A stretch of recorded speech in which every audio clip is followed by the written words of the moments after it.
Hola, yo soy Ana, él es mi compañero Brian, mi compañera Valerie y mi compañera Giselle, y les damos la bienvenida a nuestro video Factores de Virulencia. Pero, ¿qué son los factores de virulencia? Son moléculas producidas por un patógeno que influye específicamente en las funciones del hospedante, según sirvan para invadir, evitar la respuesta inmune, colonizar y hacer daño. Existen diferentes tipos de factores de virulencia y se clasifican en 5 grupos principales, los cuales son: el primer grupo que encontramos son las adhesinas.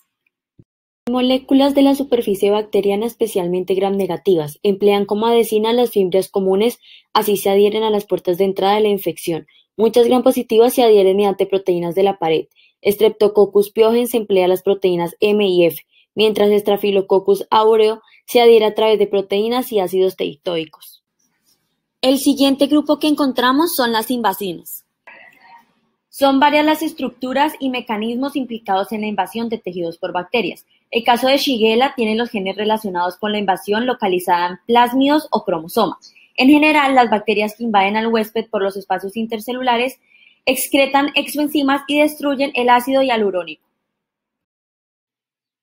El siguiente grupo que encontramos son los factores para evadir o superar las defensas del huésped. Se dividen en cápsulas, intracelularidad, resistencia a lisis por complemento, cambios y ocultación de antígenos y proteasas para IgA. En muchas especies bacterianas las capas que sintetizan cápsulas son más virulentas que las no capsuladas, como el neumococo.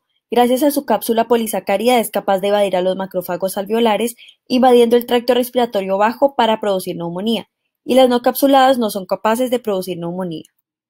Algunas bacterias como Salmonella basan su virulencia en hacer fracasar el último paso de la fagocitosis, la digestión intracelular, e inhiben la función de los lisosomas con el fagosoma. En general, las bacterias que realizan multiplicación dentro del huésped evitan los mecanismos de defensa como el complemento y los anticuerpos. Cuando una bacteria cambia sus principales antígenos, logra invalidar efectos de los anticuerpos que protegen de la reinfección, o en otros casos se deben a reordenamientos de un solo gen. La Neisseria gonorrea tiene genes que sintetizan proteínas y activa el cambio de fase antigénica. Otro ejemplo es Borrelia recurrentis, que produce fiebre, y las que quedan escondidas sintetizan antígenos nuevos.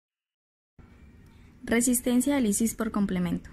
En las bacterias gram-negativas, las proteínas del complemento se fijan en las cadenas de oxígeno del lipopolisacárido de la membrana externa para activarse y lisar finalmente a la bacteria. Algunas gram-negativas patógenas como Neisseria meningitidis o Haemophilus influenzae sintetizan lipopolisacáridos con cadenas de oxígeno unidas a moléculas de ácido siálico, de forma que son resistentes a la acción lítica del complemento. Este mecanismo favorece su capacidad de diseminación a través de la sangre y permite causar infecciones invasivas muy graves. Ocultación de antígenos. Algunas bacterias patógenas emplean moléculas del huésped invadido para tapar sus propios antígenos y protegerse así de la respuesta inmune. La proteína A de Staphylococcus aureus se une al extremo Fc de los anticuerpos y tapa los antígenos de la pared, pero no los opsoniza. Proteasas para inmunoglobulina A.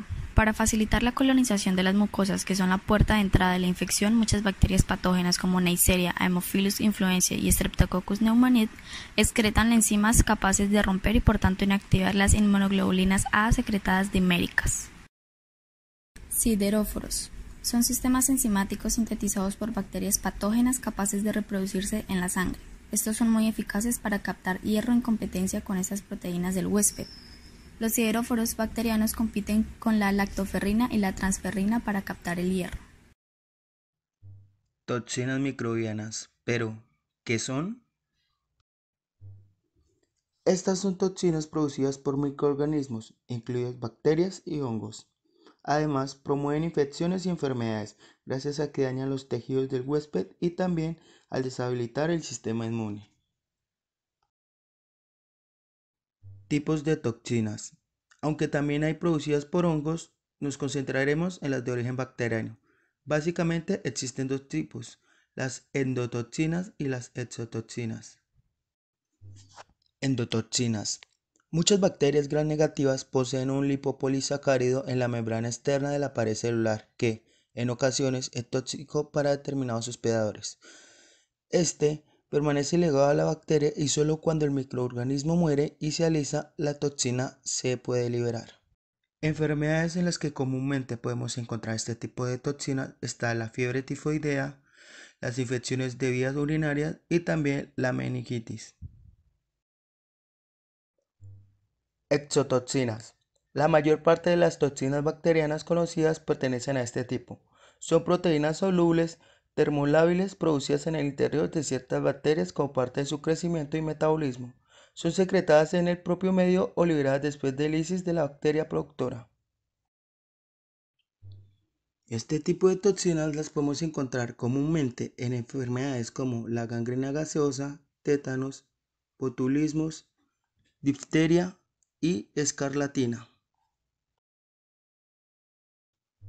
Las exotoxinas a su vez se dividen en tres categorías: toxinas superantígenos, toxinas AB y toxinas citolíticas. Muy bien, ahora yo les voy a hablar sobre los inhibidores de síntesis proteicas.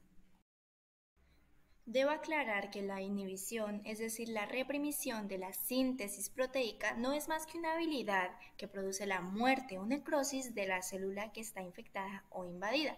Dos ejemplos son la toxina diftérica y la toxina Shigella dysenteria. Inhibición del reciclaje de ATP. Esta también es una habilidad que tiene como consecuencia acumular en el citoplasma AMP, es decir, adenosín monofosfato, lo cual provoca la salida de agua y electrolitos de la célula afectada, pero ojo, no provoca su muerte. Un ejemplo es la toxina del cólera. Por último, pero no menos importante, voy a hablar de los superantígenos.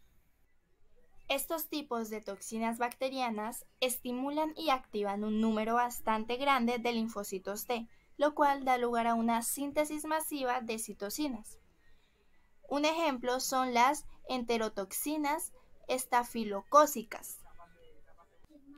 Con esto terminamos la presentación. Mis compañeros y yo estamos muy agradecidos por habernos escuchado.